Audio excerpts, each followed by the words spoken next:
Good evening, I'm Sally Burdett, live from Johannesburg. This is eNews at 8. In your top stories tonight, Kanyamazani on lockdown and schools shut as protesters demand a meeting with the president to voice their service delivery concerns. The Northwest Standing Committee on Public Accounts met with arrogance as they ask some of the country's poorest municipalities why they illegally invested public money in VBS Bank. As Marikana residents mourn at a night vigil this evening, new research gives more detail on what happened the day 34 miners were shot dead by police. Of course, we also have sport and business news coming up this evening. It's a very good evening to Moteo Gripe and Jeffrey Stevens. Good evening, Sally. Coming up, Orlando Pirates are up against Bidvest Wits in ABSA Premier League action. We bring you the latest from there. Tougher times ahead for consumers. South Africa's economy facing a technical recession as retail sales data comes in lower than expected. We tell you what that means for your budget. Thank you. More on those stories later. Let's start here. The Premier of Mpumalanga has been shunned by protesting residents in Kanyamazani and Mbombela. They want the president to come and tell them why a project to fix their homes damaged in a hailstorm has been halted. Schools have been closed for 3 days now. Matriculants are worried if the protests continue, they won't pass at the end of the year. Linda Kuhle has the story. 17-year-old Andy Lemapanga of Kanyamazane in Mbombela is one of the many pupils who will be writing final school exams this year. She says she was thrilled when she passed grade 11 last year, as she was one step closer to realizing her dream. I've always wanted to be a vet.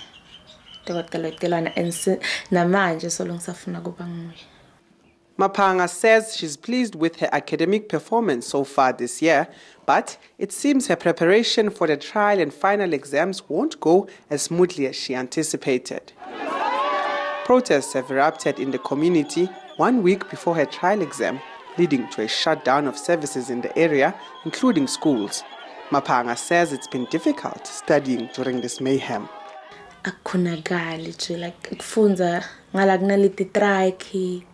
Vela kufunzeki because thina labanye ngana sikhona ukufunda kunemsindo ngala tikolo livaliwe awukhona ukuya esikolweni do ukhona kufunda ekhaya but with lo msindo vele akufunzeki kahle because nasebusuku kusaba khona letindo leti.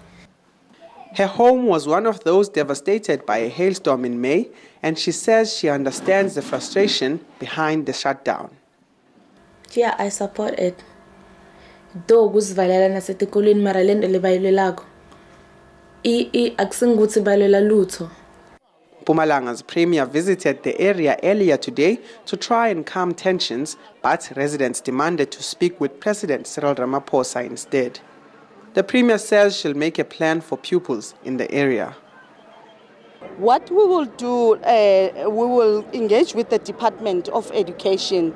Once this strike has been resolved, obviously there's got to be extra classes that we provide those kids. Meanwhile, Mapanga says she's now fearing the worst.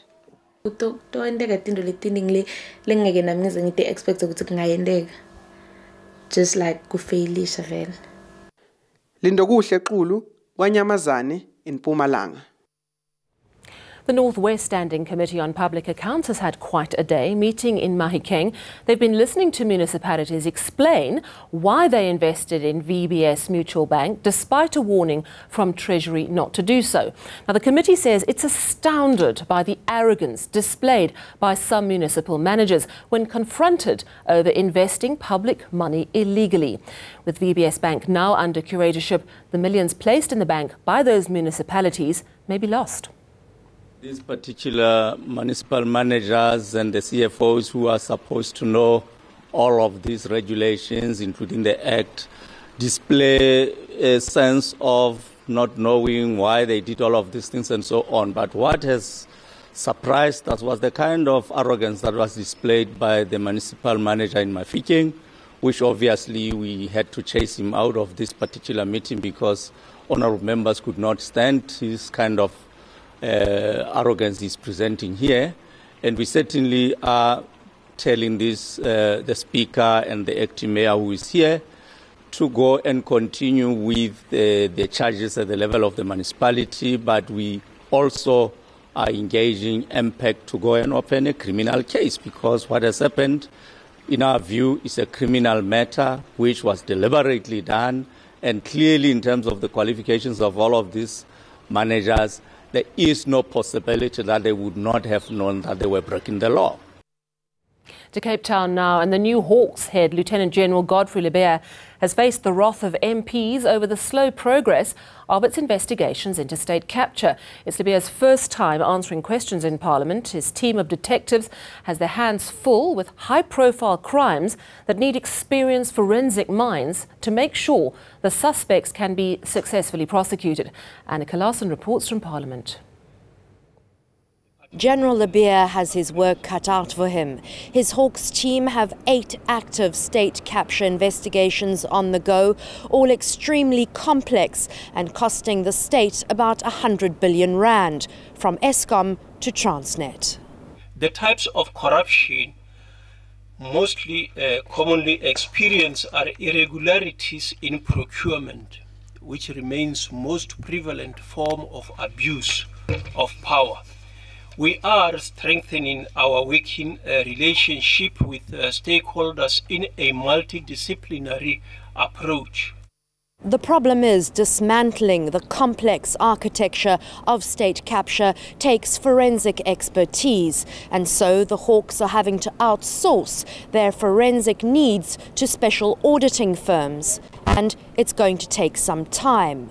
Meanwhile, MPs are outraged that the Gupta family, who lived here for 20 years, were allowed to get on a plane and leave the country and have still not been extradited. I don't understand why. Really, I don't understand why.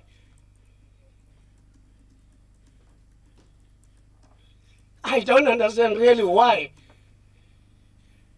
These Guptas, we are seeing them making their shows in their country, in India, every day, even, building their own temples in India and making us a laughing stock.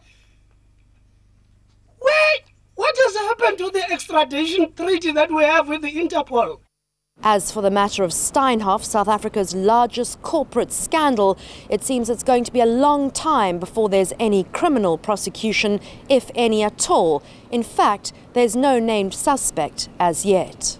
With regard to this particular matter, because it is at the initial stage, we are not dealing with the identified, although we have got an idea who the possible suspects are. We haven't clearly concluded that this is our suspect, so we are looking broadly at this stage. Dismantling the architecture of state capture and corporate fraud may take years, and while General Lebeya seems to have the will, he may not have the manpower to get the perpetrators to court. Annika Larson, Parliament. Now, on the eve of the 6th anniversary of the Marikana massacre, new information about what happened on the 16th of August 2012 has been released. 34 protesting mine workers died at the hands of the police on that day. The report by the Institute for Security Studies, called Sound of Gunfire, is based on photographs and witness statements. It claims that some police officers mistakenly believed mine workers were shooting at them at scene 2 when their fellow officers were firing at the workers. The report's author explains what he thinks happened. What the SAPS members did in response to this gunfire was that they fired into the scene 2 area.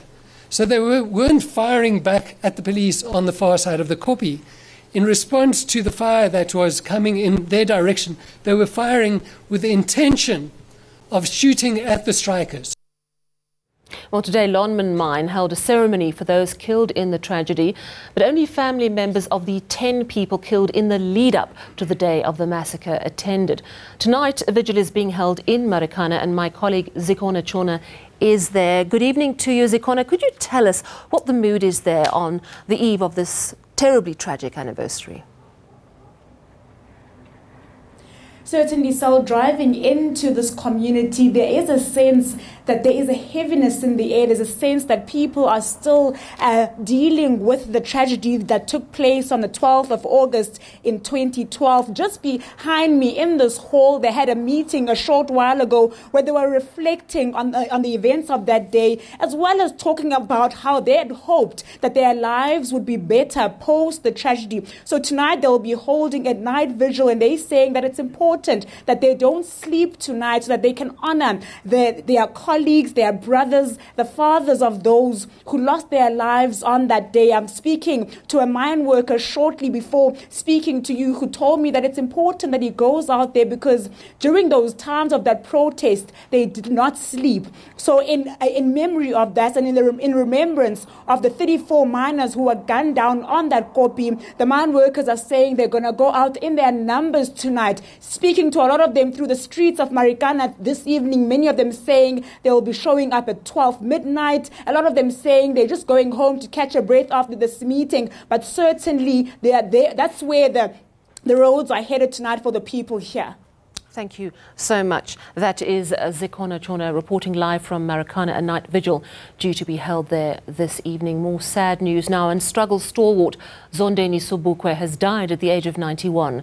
The PAC has described the widow of its founder, Robert Sobukwe, as selfless. Mama Sobukwe passed away around 2 o'clock this morning at her home in the Eastern Cape. She was discharged from Midland Hospital in Graaff-Reinet yesterday after a 3-week stay. In April, the mother of Azania, as she was affectionately known, was awarded the Order of Luthuli. Now this year marks the 40th commemoration of the death of her husband, the founding president of the Pan-Africanist Congress. Stay with us on eNews. Zimbabwe's President-elect Emmerson Mnangagwa has filed papers opposing a court challenge to his victory.